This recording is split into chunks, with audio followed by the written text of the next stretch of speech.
Aratus Prime was a jewel among the frontier colonies.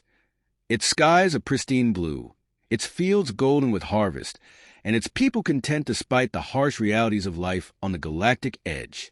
For Marcus Venn, the old engineer who had retired here decades ago, it was a place of peace far from the chaos that often gripped the galaxy. He lived in a modest home near the central square of Corvala, the planet's largest settlement. Life was simple, predictable, and for Marcus, satisfying. The days were quiet, punctuated by routine market chatter and the laughter of children playing under the towering amber trees. Marcus was well respected, not just for his skill with machinery, but for his wisdom. Though frail with age, his mind remained sharp, and when the water purifiers malfunctioned last winter, it was Marcus who fixed them, saving the colony from a potential crisis. But peace, like all fragile things, had a way of shattering when least expected. They came without warning. Dark shapes descended from the sky, blotting out the sun with the sharp gleam of Imperial warships. The rhythmic hum of their engines sent tremors through the ground, rattling windows and silencing conversations mid-sentence. Farmers in the outlying districts were the first to spot them, their transmissions to Corvala filled with static-laden panic. Imperials came the desperate cries over the comm channels. There, the signal cut out abruptly, replaced by the low growl of ships breaking atmosphere. Marcus stood at the edge of the square, his lined face grim, as he watched the first wave of assault crafts descend. He knew what was coming. The Galactic Empire rarely bothered with remote colonies unless they intended to make a point. And that point was always made with blood. Panic swept through Corvala like wildfire. Merchants abandoned their stalls. Parents gathered their children, and militia members scrambled to retrieve their weapons. The colony's governor, a jittery bureaucrat named Tavik, tried to calm the masses through the public address system. "Stay in your homes," Tavik's voice crackled over the speakers. "This is likely a misunderstanding. We will negotiate." A blinding flash interrupted his futile assurances. One of the Imperial cruisers unleashed a plasma burst that obliterated the eastern perimeter defenses. The shockwave tore through the settlement, shattering glass and hurling debris across the square. Screams echoed through the chaos. Marcus didn't flinch. He had seen war before, long ago when humanity first fought to carve its place among the stars. The sounds of destruction were familiar, like an old nightmare resurfacing. But this wasn't a battlefield. This was home. He turned toward the makeshift command post where Governor Tavik was barking frantic orders to militia leaders. Smoke billowed around them, staining the sky a murky gray. Marcus pushed through the crowd, his voice steady despite the turmoil. "Tavik," he said sharply, "pull your forces back. You can't win this fight." The governor's face was pale, sweat beading on his brow. "We have to hold them off. Buy time for reinforcements." "There are no reinforcements," Marcus said bluntly. "The Empire doesn't negotiate. It exterminates." Tavik opened his mouth to argue, but another explosion cut him off. The ground shook violently, throwing both men to the ground.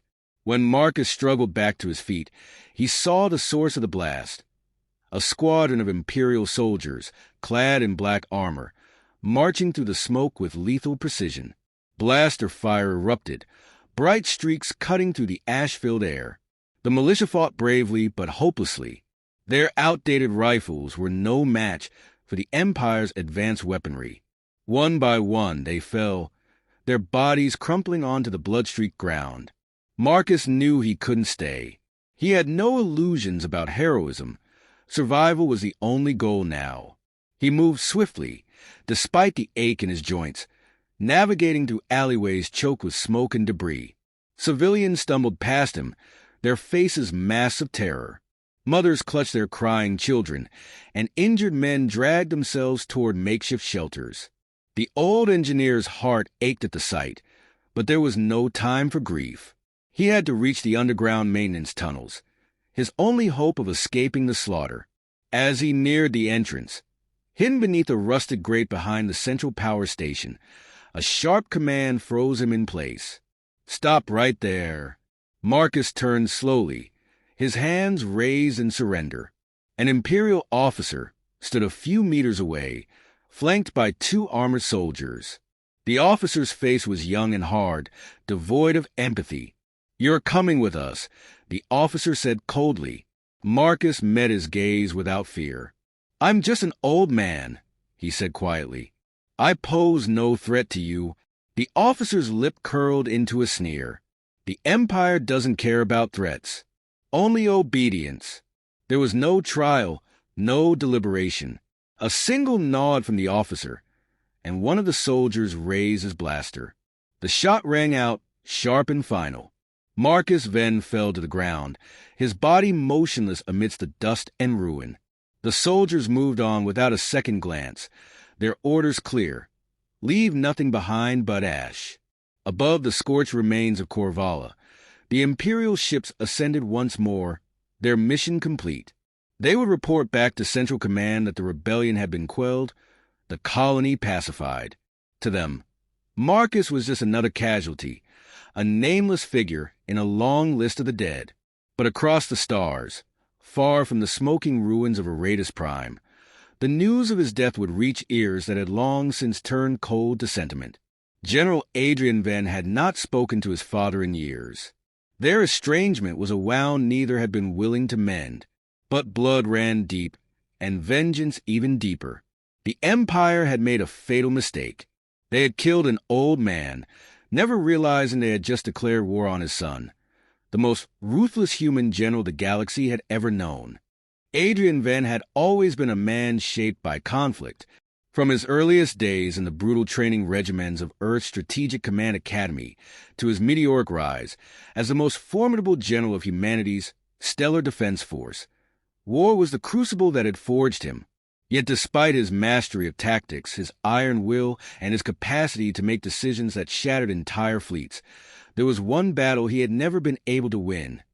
The one with his father, Marcus Venn. Marcus had been a man of peace, an engineer who believed that progress came through creation, not destruction. Adrian, by contrast, saw the galaxy for what it truly was: a predator's arena where survival demanded strength and the willingness to wield it without hesitation. Their differences had driven a wedge between them, one neither father nor son had ever managed to bridge. The last time they spoke, Marcus had called Adrian ruthless. Adrian had called Marcus weak. And now Marcus was dead. The message arrived aboard a sleek reconnaissance frigate as Adrian stood in the observation deck of his flagship, Indomitable. He was reviewing the latest intelligence reports when the transmission from Aratus Prime flickered onto the hollow panel. Static crackled before the image stabilized. Charred ruins where a vibrant colony had once thrived. The voice of a surviving colonist, broken and hoarse, narrated the events. Imperial forces attacked without warning. Civilians executed, no survivors among the leadership. Marcus Venn is dead. Adrian's breath stilled. For a moment, time itself seemed to freeze, the steady hum of the ship's systems fading into silence. He replayed the words in his mind, trying to force them into coherence. His father was dead. Something cold and implacable coiled within his chest. Grief came first, a sharp, visceral pain that threatened to unmake him, but it was quickly consumed by a darker, more potent emotion: rage. Not the hot, impulsive fury of a soldier in battle, but a calculated, focused wrath that sharpened his mind to a deadly edge. "Admiral Tyros," Adrian said, his voice cold and steady, "assemble the command council in the war room. Now." The admiral, a grizzled veteran with a cybernetic eye, hesitated only for a fraction of a second before nodding sharply. "Yes, General." Minutes later, Adrian stood at the head of a long, polished table surrounded by the most senior officers in humanity's fleet. Holographic projections of star maps and fleet movements hovered above the table, casting a blue glow over grim faces. "We received confirmation of an unprovoked attack by the Galactic Empire on Aratus Prime," Adrian began, his voice devoid of emotion. "The colony has been obliterated. Among the casualties was Marcus Venn." A murmur rippled through the room. Most of the officers knew who Marcus was. If not as a man, then as a symbol of the colony's ingenuity and resilience. Tyros leaned forward, his expression hard. "Permission to speak freely, sir?" "Granted. This isn't just an attack on a colony," Tyros said. "It's a declaration of war. The Empire thinks we're weak, scattered. They won't stop with a raidus. They won't get the chance," Adrian said, his tone icy. "We're taking the fight to them." The officers exchanged uneasy glances. Humanity's forces were formidable, but the Galactic Empire spanned thousands of systems, its fleets vast and seemingly invincible. Even with Adrian's reputation as a strategic genius, the odds were daunting. "General," said Commander Harlan, a younger officer with a reputation for caution, with respect, "we can't match their numbers. A direct confrontation would be suicide." Adrian's gaze fixed on Harlan, cold and unyielding. "Then we won't fight a conventional war. We'll bleed them dry, system by system, ship by ship. We'll turn their arrogance into a weapon against them." He leaned forward, his voice low but charged with conviction. "I've spent my life studying how to win battles. Now I'm going to teach the Empire what it means to lose." The room fell into a heavy silence. Even those who doubted the feasibility of such a campaign couldn't question Adrian's resolve. He was a man possessed, not by madness, but by a purpose as clear and unrelenting as a blade. Over the following weeks, Adrian's transformation became apparent to all who served under him. He was always a hard leader, but now he was ruthless in ways that unsettled even his closest allies. Diplomacy was cast aside in favor of brutal efficiency. Plans that once prioritized minimizing collateral damage were replaced with strategies designed to maximize Imperial casualties. Under his command, humanity's forces adopted guerrilla tactics, striking deep into Imperial territory and disappearing before the enemy could retaliate. Supply lines were severed, communication networks disrupted. Entire fleets were ambushed and annihilated. The Empire, accustomed to overwhelming its enemies through sheer force, found itself outmaneuvered and bleeding from 1,000 wounds. Adrian's reputation spread, like wildfire, to his enemies. He became a specter of vengeance, a ruthless commander who never relented, never showed mercy. Among his own ranks, he was both revered and feared. Soldiers whispered stories of the cold fury that drove him, of the unyielding determination that turned every battle into a slaughter. Yet beneath the layers of strategic brilliance and calculated wrath, there was still a man. Late at night, when the war room emptied and the sounds of war faded into the hum of the ship's systems, Adrian would find himself staring into the void beyond the observation deck, haunted by memories of his father. Marcus had always believed in building rather than destroying. Adrian wondered, in those rare moments of introspection, whether his father would recognize the man he had become, or if he would see only the monster the Empire had created. But such thoughts were fleeting, swallowed by the ever-present demands of war. There was no room for doubt, no time for regret. The Empire had drawn first blood, and Adrian would ensure they paid for every life they had taken. The galaxy was vast, its stars countless, but Adrian then would burn them all if it meant avenging his father. And as the fires of rebellion spread, one thing became clear. This was only the beginning. The galaxy had always been vast and indifferent, its stars scattered like distant, dispassionate witnesses to the endless conflicts of sentient beings. Yet now, under the calculated wrath of General Adrian Venn, those stars bore witness to a war that would forever reshape the balance of power. What had begun as a single act of violence on Aratus Prime had ignited a blaze of rebellion, and Adrian stood at its center, wielding vengeance as both weapon and shield. The first strike came swiftly, a surgical assault on the Empire's forward command post stationed near the Baryon Rift. The outpost, bristling with defenses and garrisoned by seasoned troops, had been deemed impenetrable by Imperial strategists. Adrian proved them wrong. From aboard the Indomitable, he directed the operation with cold precision. Flotillas of stealth cruisers, equipped with advanced cloaking technology, emerged from the shadows of the rift like predators scenting blood. In coordinated bursts of plasma fire, they dismantled the outpost's shield generators, rendering it vulnerable to a full-scale bombardment. Within minutes, the Imperial stronghold was reduced to drifting debris. Survivors, their escape pods scattered among the wreckage, transmitted desperate pleas for rescue. None came. Adrian had no intention of offering quarter. The Empire had shown no mercy to Aratus Prime. He would repay them in kind. The victory was swift but brutal, and it sent a clear message across the galaxy. Humanity was no longer content to cower beneath the Empire's shadow. Word of the attack spread rapidly, reaching both allies and enemies alike. The Empire, accustomed to viewing humanity as a fractured species barely capable of defending its own borders, was stunned. High Command dismissed the incident as a rogue skirmish, but whispers of Adrian Venn's resurgence began to circulate among the outer colonies. It was not long before the Empire retaliated. An armada of warships, gleaming like obsidian knives, descended upon the human-controlled Dyson Belt, intent on crushing the rebellion before it could gain momentum.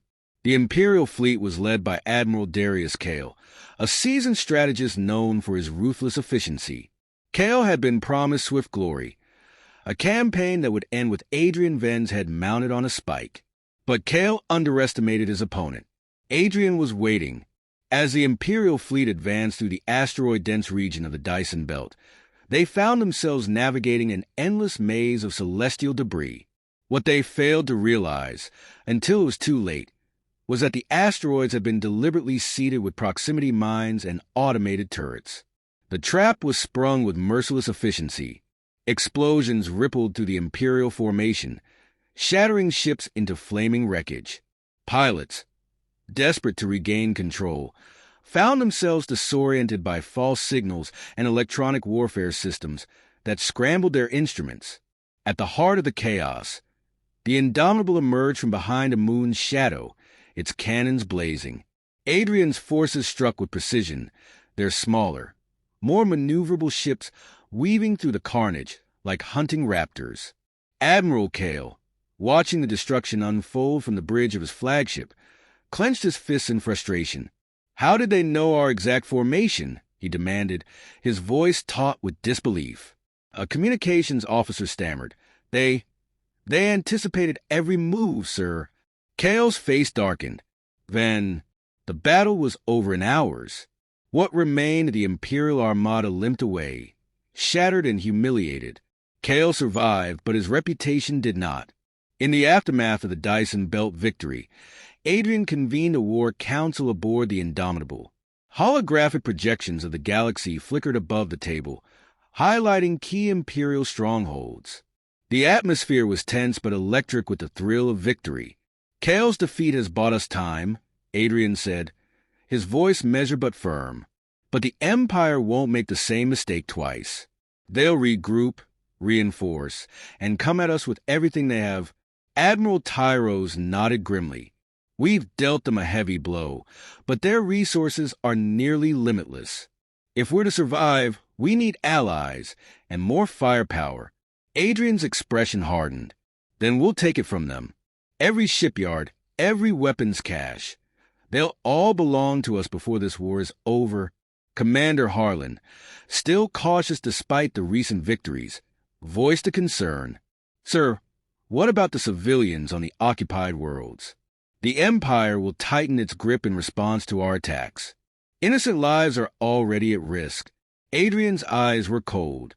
"The Empire put them at risk the moment they declared war on us. This isn't a war we can fight with half measures, Commander. Sacrifices will be made, but they'll pale in comparison to the cost of inaction."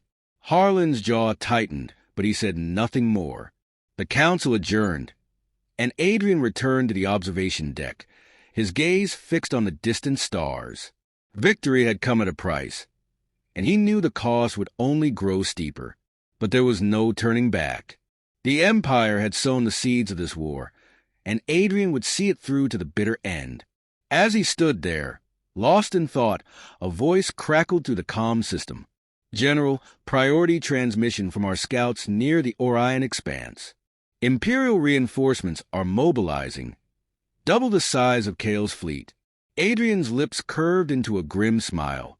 The Empire was learning, but so was he. Prepare the fleet, he ordered. We're not done yet. The stars outside shimmered like shards of glass, cold and unyielding. They bore witness not only to destruction, but to the rise of a force that would challenge the Empire itself. The war had only just begun, and Adrian Venn was determined to see it through to the last breath. The vast expanse of stars stretched endlessly before the command deck of the Indomitable. From this vantage point, Adrian Venn surveyed the remnants of a galaxy teetering on the brink of transformation. What had once seemed an invincible empire was now fractured and faltering, its fleets decimated, its world slipping from its grasp one by one. Yet victory, tantalizingly close, remained just beyond his reach. The Empire's high command had retreated to their fortified bastion on the Los Prime, a planet bristling with planetary defense grids and surrounded by the remnants of their once mighty armada. This final stronghold was more than a symbol. It was the beating heart of Imperial power. Adrian knew that as long as it stood, the war would never truly be won. All systems operational, General. Admiral Tyros reported, his voice steady despite the tension that filled the room. Fleet formations are in position. We await your orders. Adrian's gaze didn't waver from the holographic display before him. The battle plan was meticulous, every maneuver calculated to exploit the Empire's weakened defenses. But even with their recent victories, the odds were daunting. The Los Prime's orbital defense array was a marvel of engineering, capable of vaporizing entire cruisers with a single blast. Deploy the decoy squadrons, Adrian ordered coolly. Draw their fire and force them to expose the command stations for targeting. Tyros hesitated. They won't make it back, sir. Adrian's voice hardened. They know the stakes. The Admiral nodded grimly and relayed the order. Moments later, swarms of smaller ships broke from the main formation, streaking toward the planet's defense grid in tight, disciplined formations. As expected, the orbital cannons roared to life, bright beams of energy slicing through the void and obliterating the decoys in blinding bursts of light. But the sacrifice wasn't in vain. The Empire's automated targeting systems, now locked onto the decoys, left key defense nodes vulnerable. Target the exposed arrays, Adrian commanded. Fire at will. The Indomitable shuddered as its primary cannons unleashed a salvo of plasma bolts, each shot guided by advanced targeting algorithms. Explosions rippled across the Los Prime's defense grid, turning the once impenetrable fortress into a smoldering ruin. Shields are down, reported Tyros. We have a clear path to the surface. Adrian's expression was grim. Launch the ground assault. I'm leading the strike team. General, Tyros protested. You're too valuable to risk in direct combat. That's not your call, Admiral. Adrian's tone brooked no argument. Prepare my dropship. Minutes later, Adrian stood in the troop bay of a sleek assault craft, armored in the matte black combat suit that had become synonymous with his legend. Around him, soldiers checked their weapons and steeled themselves for the battle ahead. Listen up, Adrian said, his voice cutting through the tense silence. This is it, the final push. We've fought too hard and bled too much to falter now. The Empire thinks they can hide behind their walls, but we're going to tear those walls down brick by brick. For Aratus Prime, for every world they've trampled underfoot, a chorus of determined voices echoed through the bay. For Aratus Prime, the dropship shuddered as it entered the atmosphere, turbulence rattling its hull. Outside, the once glorious capital of the Empire lay in ruins, smoke billowing from shattered towers and burning streets. The ground trembled with the force of orbital strikes as the full might of Adrian's forces descended upon the planet. As the dropship touched down amidst the chaos, Adrian led his troops into the fray. Blaster fire filled the air, bright streaks of energy crisscrossing the battlefield. Imperial soldiers, their morale shattered by months of relentless defeat, fought with desperate fury but crumbled under the disciplined onslaught of Adrian's forces. Pushing through the carnage, Adrian made his way toward the Imperial Citadel, a towering edifice of steel and obsidian that loomed over the city like a monument to oppression. Its gates, reinforced with layers of energy shielding, glowed ominously. "Charges set," reported a demolition specialist. "Ready on your command." Adrian nodded. "Detonate." The ground shook as a series of controlled explosions ripped through the gate supports. With a deafening roar, the massive structure collapsed, sending shockwaves through the battlefield. Adrian wasted no time, charging through the breach with his strike team at his side. Inside, the halls of the Citadel were eerily silent, the grandeur of imperial architecture marred by the scars of war. Statues of long-dead emperors loomed like specters, their stone faces cracked and crumbling. At the heart of the Citadel, seated upon a high throne, was the man Adrian had sought for so long, Emperor Malric Kale, a gaunt figure draped in ceremonial robes. Despite the chaos raging outside, Malric's expression remained serene, his cold eyes gleaming with defiance. "You've come far, General Venn," Malric said, his voice smooth and mocking. "But even now, you cannot comprehend the magnitude of the Empire. Kill me if you must, but you will inherit nothing but ashes." Adrian leveled his blaster at the Emperor, his face devoid of emotion. "The Empire died the day it declared war on my people. All that's left now is you." Malric's lips curled into a bitter smile. "Then finish it." The shot echoed through the chamber, sharp and final. Malric slumped forward, his lifeless form toppling from the throne. Silence fell, broken only by the distant sounds of victory reverberating through the Citadel's walls. Adrian lowered his weapon, a strange emptiness settling over him. The war was over, but the price of vengeance weighed heavily on his soul. As his soldiers secured the Citadel, Admiral Tyros' voice crackled through the comm system. "General, the Empire is no more. We've won." Adrian exhaled slowly, his gaze fixed on the ruined throne. "We've won," he repeated softly, though the words felt hollow. The stars beyond the Los Prime shimmered coldly, indifferent as ever. Peace, long elusive, had finally come. But Adrian Venn knew that some battles left scars no victory could ever erase.